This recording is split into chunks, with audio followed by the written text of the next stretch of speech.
Hi வணக்கம், welcome to triple S views. நான் சிவகுமார் சங்கரபாண்டியன். தேர்தல் பரபரப்பு உச்சகட்டத்தில் போயிட்டுருக்கு. இன்னும் 7 நாட்கள் உள்ள நிலையில் பிரச்சாரம் மிக பிரம்மாண்டமாக வெகு விமர்சையாக எல்லா கட்சிகளும் பண்ணிகிட்ருக்கன.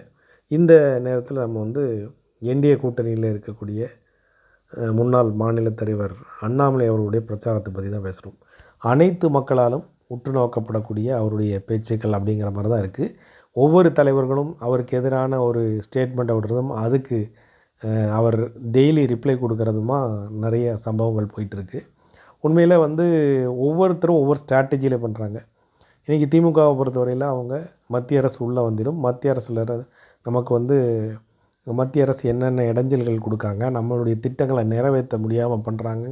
ஒரு பிரதான விஷயம் அவங்க ஏடிஎம்கே உடைய எதிர்ப்பு நிலையோட மத்திய அரசினுடைய எதிர்ப்பு நிலையை இந்த மாநிலத்தினுடைய நலனை காப்பாற்றுறதுக்கும் மாநிலத்தினுடைய அரசியலமைப்பை காப்பாற்றுறதுக்கும் நாங்கள் போராடுறோம் அப்படிங்கிறத மத்திய அரசோட நேரடியாக லிங்க் பண்ணி அதிகமான பேச்சாக பண்ணிகிட்ருக்காங்க. அதை மாதிரி தான் நம்மளுடைய முதல்வரும் நிறைய விஷயங்களை பேசிகிட்ருக்காரு. இன்றைக்கி நடந்த இந்த தொகுதி மறுசீரமைப்பு முறை வரைக்கும் அவர் அது மத்திய அரசோடைய மோதிகிட்டே இருக்கார். அவங்களுடைய இதை தான் பண்ணிகிட்ருக்காரு. மாநிலத்தில் நாங்கள் வந்தால் இதை செய்வோம், அப்படி இதை செஞ்சோங்கிறத சொல்கிறாரு. இதை செய்ய போகிறோங்கிறதோட மத்திய அரசினுடைய எதிர்ப்பு நிலை தான் அதிகமான அளவில் அவருடைய பேச்சு இருக்குது. எடப்பாடியை பொறுத்தவரையில் நாங்கள் வந்தப்போ என்னெல்லாம் பண்ணோம், இப்போ சட்ட ஒழுங்கு பிரச்சனை எப்படி இருக்குது, பாலியல் குற்றவாளிகள் நிறையா இருக்கிறாங்க, ஆக்ஷன் எடுக்க மாட்டேங்கிறாங்கன்னு போதை பழக்க வழக்கங்கள்லாம் நிறையா இருக்குது, போதை பொருட்கள் ஈஸியாக கிடைக்கி, இதனால் சட்ட ஒழுங்கு பிரச்சனையை வச்சு அவர் வச்சு மாநில அரசு ஏற்கனவே நடந்த மாநில அரசு எதிர்ப்பு நிலையை பயன்படுத்தி அவர் பேசிகிட்ருக்கார். இந்த ரெண்டுக்கும் பதில் சொல்கிற மாதிரி உள்ள விஷயங்களை உதயநிதி பேசியிருக்கு. ஒவ்வொரு தொகுதியினுடைய வேட்பாளரை பற்றியும் எதிர்நிலை வேட்பாளருடைய கேரக்டரை பற்றியும் பேசி இவர் ஒரு ட்ராக்கில் பண்ணுறாரு உதயநிதி. அந்த மாதிரி அவர் பேசி வாங்கி கட்டக்கூடிய வேலையை பார்த்தும்போது நேற்று உதாரணமாக லால்குடியில் போட்டிடுற மார்ட்டின் லாட்ரிஸுடைய மனைவி லீமா மார்ட்டின் நிற்கிறாங்க. அவங்கள பற்றி இவங்க லாட்ரி தொழிலை திருப்பி தமிழ்நாட்டுக்குள்ளே கொண்டு வரதுக்காக தான் இவங்க பண்ணுறாங்கங்கிறத ஒரு விஷயத்த சொன்னார். பர்சனல் அட்டாக்கிங் பண்ணலை, அது பண்ண முடியாது. ஏன்னா அதில் அவங்களுக்கு அவ்வளோ உள்கூத்து 2 கம்பெனிக்கு இருக்குங்கிறது எல்லாருக்கும் தெரியும். அவரோட பையன் ஈஸியாக அடிச்சிட்டான். எங்கிட்ட 500 கோடி எதுக்காக வாங்கினீங்க, என்ன பர்பஸுக்காக வாங்கினீங்கிறத சொல்லுங்கள். அப்போ என்ன பர்பஸுக்காக வாங்கியிருப்பாங்க அப்படிங்கிறத சொல்லுங்கள். தமிழ்நாட்டில் நாங்கள் கொண்டு வரதுக்கான வாய்ப்புகளை நாங்கள் யோகிக்கிறோம், எங்களுக்கு கொடுங்கன்னு சொல்லி தான் வாங்குவோம். இவங்க எல்லா அரசியல் கட்சிகளுமே அதாவது ஒவ்வொரு கட்சி ஆட்சி நடக்கும்போதும் ஒவ்வொரு மாதமும் ஒவ்வொரு நிலைப்பாட்டிலருந்தும் ஒவ்வொரு தொழில் செய்கிறவங்க எல்லோரும் சேர்ந்து அரசியல்வாதிகளுக்கும் அமைச்சர்களுக்கும் கொடுக்கக்கூடிய பணங்கள்ங்கிறது பெருவாரியான பணம். அந்த பணத்தை கைப்பற்றி அணிவிக்கிறதுக்கு தான் இந்த மாதிரியான ஒரு போராட்டமும் அரசியல் நிலைப்பாட்டில் எல்லோரும் ஓடுறாங்க. உண்மையில் இதுதான். அப்போது 2 பேரும் இப்படி தான் பண்ணுவாங்க, அப்படி இது எல்லாருக்கும் தெரிஞ்சது தான். மாதம் உங்களுக்கு இவ்வளோ கட்டிங் போகுங்கிறது எல்லா தொழிலையும் இருக்கக்கூடிய ஒரு விஷயம். இதில் யார் ரொம்ப அதிகமாக பண்ணலை, பொதுமக்களுக்கும் தொழில் முனைவோருக்கும் கம்மியான அளவில் இடைஞ்சல் கொடுக்குறவங்கள தான் நம்ம யோசிக்க வேண்டியிருக்கு. அப்படி தான் இருக்கும். பியூரை நம்மக்கிட்ட தேடுறதுக்கு ஆள் இல்லை. இதுதான் உண்மையான நிலை. இப்படி இருந்துகிட்டு இருக்கும்போது ஒரு ஸ்டேட்மெண்ட்டை விட்டு வாங்கி கட்டிக்கிட்டார். நிறைய இடத்துல இந்த மாதிரி அதுக்கு நேரடியாக ஒவ்வொரு ஸ்டாலினும் கூடிய ஸ்டேட்மெண்ட்டுக்கு பதில் சொல்கிற மாதிரியும், காங்கிரஸ் கட்சி தலைவர்கள் சொல்லக்கூடிய பேச்சுவார்த்தைகளுக்கு எதிர் நிலைப்பாடையும், அப்புறம் உதயநிதியினுடைய நிலைப்பாடும், விஜயினுடைய எதிர்ப்பு நிலைப்பாடும், அவ்வளோத்தையும் பதில் நிலைப்பாடு நேரடியான எதிர்ப்பு கண்டெஸ்ட் பண்ணி எதிர்ப்பு வாதங்களை எடுத்து வைக்கக்கூடியவராக அண்ணாமலை இருக்கிறார். அதுதான் எல்லாத்தையும் கவனிக்க வைக்குது. நீ தரவுகளோடு சொல்கிறார். அவர்கிட்ட லேசாக போய் நீ இதை செய்யலை, இதை பொய் சொல்கிறான்னா அவன் முட்டாளாக தான் இருப்பான். அந்த மாதிரி ஆட்கள் சிலர் பேசுகிறாங்க. இன்றைக்கி அந்த வாசியநல்லூரில் நிற்கக்கூடிய அந்த ராஜா எம்எல்ஏலாம் அந்த மாதிரி பேசுகிறாரு. அந்த மாதிரி நிலைப்பாடெல்லாம் அவர் பேசுகிறார். பட்டு நேரடியாக தன்னுடைய எதிர்நிலைப்பாடை வைக்கிறதுக்கு ஒரு ஆணித்தரமான தரவுகளோடு எடுத்து வைக்கும்போது இவர் தான் தேவைப்படுறாரு. அது எல்லாருக்கும் போகுது. குற்ற வழக்குகள் கற்புரி வழக்குகள் இத்தனை இருக்குது, பாலியல் வழக்குகள் இத்தனை வந்து பதியப்பட்டிருக்கு. இது மத்திய அரசு ஒவ்வொரு மாநிலத்தோட கம்பேர் பண்ணும்போது இது எப்படி? இது போன ஆண்டுகளுக்கு இது எவ்வளவு உயர்வாக இருக்குது? குற்ற வழக்குகள், போதை வஸ்துக்கள் இவ்வளவு கைப்பற்றப்பட்டிருக்கு. இவ்வளவு வந்து ட்ராக்கிங் பண்ணியிருக்காங்க. எல்லா விதமான தரவுகளையும் அவர் கலெக்ட் பண்ணி பேசுகிறாரு.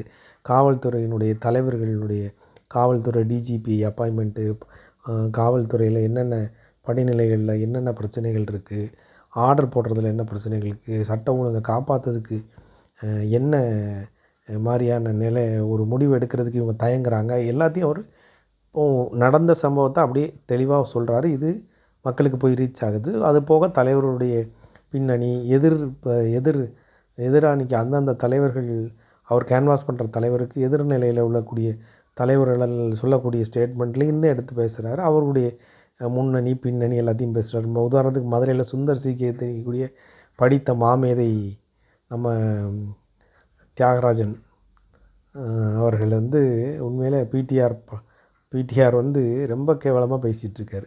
எது எடுத்தாலும் நான் படித்தவன். இன்றைக்கி படிப்புங்கிறது எல்லோரும் படிச்சுட்ருக்காங்க.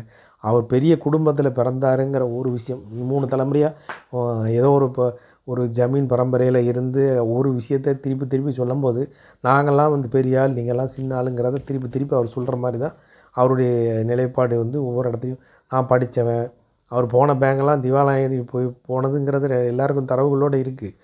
இவர் நான் படித்தவன், நான் அப்படி இருந்தேன் இப்படி இருந்தேன்னு சொல்லிட்டு அவங்களெல்லாம் நீங்கள் அந்த மாதிரி ஆட்கள் நீங்கள் எளிமையாக அவங்களால பேசவும் முடியாது. சாதாரண மக்களோட அவங்க பேசவும் முடியாது. அவர் கேட்டால் எனக்கு எங்கெங்கே என் சொத்துக்கள்லாம் கிடக்குன்னே தெரியாதுங்கிற மாதிரி சொல்லுவார். அவர் வந்து தன்னுடைய வந்து உயர்நிலை ஒரு சுப்பீரியாரிட்டி காம்ப்ளெக்ஸ் என்றைக்குமே அவர்கிட்ட இருக்குது அப்படிங்கிறது தான் அவருடைய பேச்சிலே தெரியக்கூடியது. எல்லாத்தையும் வந்து உயர்வானவன் பேசிட்டு இன்றைக்கி ரொம்ப தாழ்வாக போய் பேசிகிட்டு இருக்காரு. ஏன்னா ஒன்றுமே நான் பண்ணலை அவர். மதுரை மத்திய பொறுத்தவரையில் அவர் எந்த விதமான கேட்டால் நான் வந்து ஆரம்ப நிலையிலே இவருடைய அந்த ஆடியோ டேப் விவகாரத்தில் ஒதுக்கி வச்சுட்டாங்க. அந்த மாதிரி நிலையில் இருக்கும்போது என்னால் பவரில் இருக்க முடியல, பவரில் கேட்க முடியல, ஒன்றும் செய்ய முடியலன்னு சொல்லி ஓப்பனாக சொல்லிட்டார். அது போக மதுரை மாநகராட்சியே மிகப்பெரிய ஊழல், 200 கோடி ரூபா ஊழல் நடந்து மேயரை சஸ்பெண்ட் பண்ணி மேயருடைய கணவர் வந்து கைது செய்யப்பட்டு இந்த மாதிரி நிகழ்வுலாம் நடக்கும்போது அந்த கேள்விக்கும் நான் லோக்கல் பாலிட்டிக்ஸில் வந்து மாநகராட்சியில் நடக்கக்கூடியதுக்கும் எனக்கும் சம்மந்தம் இல்லைன்னு பொதுப்படையாக ஒன்று சொல்லிட்டு போயிட்டார். அப்போ என்ன பவரில் மாவட்டத்தில் ஒரு விஷயம் நடக்கக்கூடியதே கேள்வி கேட்க முடியாத ஆள் என்ன செய்ய முடியும்?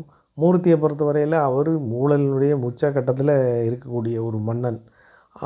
அது அந்தளவுக்கு அவர் பேர் வாங்கிட்டுருக்காரு. அவர் உள்ளே கேட்க முடியல. நான் அப்போ நீ பெரிய இதான்னு கேட்பான். அந்தளவுக்கு உள்ள பேச்சுவார்த்தை அங்கே போய் அவராலையும் இன்றைக்கி மூர்த்தி என்ன சொல்கிறாரு, நான் என்னுடைய பவர்ஃபுல்னால் என்ன பவர் அப்படிங்கிறது எல்லோரும் அதை வச்சு நான் எல்லாத்தையும் மதுரையை தூக்கி காட்டுவேன்னு சொல்கிறாரு.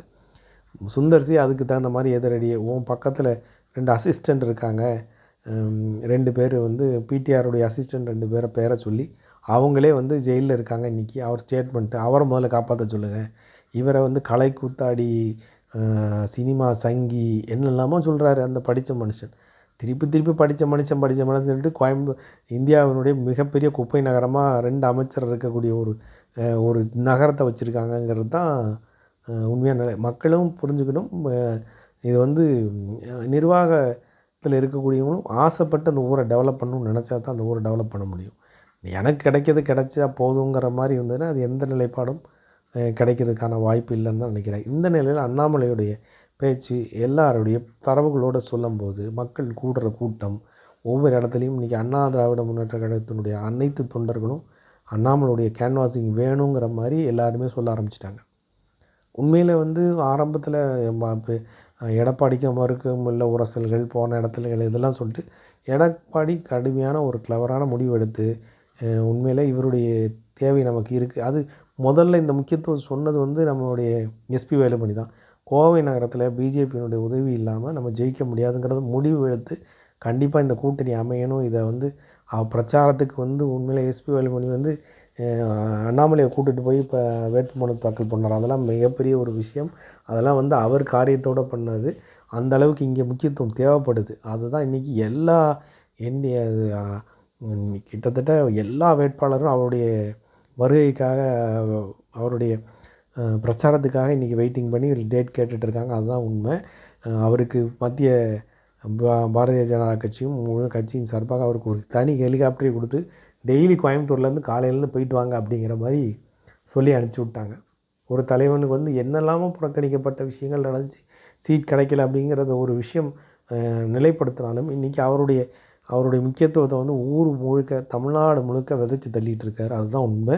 அவருடைய முகம் எல்லாருக்கும் தெரியக்கூடிய அளவுக்கு அவருடைய முக்கியத்துவம் கட்சியினுள்ள கொடுக்கப்படக்கூடிய முக்கியத்துவம் அதை எந்த ஒரு மனிதனும் தனக்கும் ஒரு சாதகமான ஒரு நிலையை என்னுடைய முகம் எல்லாருக்கும் தெரியப்பட வேண்டும் என்பது ஒரு விஷயத்தையும் வச்சுட்டு இன்றைக்கி அண்ணா திராவிட முன்னேற்ற கழகத்தினுடைய தொண்டர்கள் மத்தியிலும் அவருடைய பேச்சுவார்த்தை எடுப்படுது. அவங்களுடைய கேன்வாசிங் கண்டிப்பாக அவருக்கு தேவைப்படுகிற நிலைமைக்கு போய் இன்றைக்கி உண்மையில் சென்னைக்கு எப்படி போகிறாருன்னு தெரில. மற்ற மாவட்டத்தெல்லாம் ஓரளவு க்ளீன் பண்ணிட்டு வராரு. சென்னைக்கு கடைசியாக இருக்கார். ஆனால் தமிழிசை தொகுதிகளை மயிலாப்பூரில் போகலை. அது எந்த நிலைன்னு தெரியல. அந்த அம்மா வந்து தகுதியானவர்களுக்கு எனக்கு என்னமோ ஒரு சந்தேகம். அவர் வந்து அந்த அம்மா வந்து ஒரு ஸ்டேட்மெண்ட் வந்து தகுதியானவர்களுக்கு கிடைத்திருக்கிறது, தகுதியானவங்களுக்கு கொடுப்பான் அப்படின்னு சொல்ல ஒரு விஷயம். தகுதியானவங்களுக்கு கொடுத்தாங்கன்னா அந்த லிஸ்ட்டில் நீ கிடையாதுங்கிற ஒரு விஷயத்தை பிரதிபலிக்கிற தரமாக அந்த அம்மா பேசுனாங்கன்னு நினைக்கிறேன். அதை ஒரு கூட கருத்தில் எடுத்துருக்கலாம் அப்படின்னு நினைக்கிறேன்.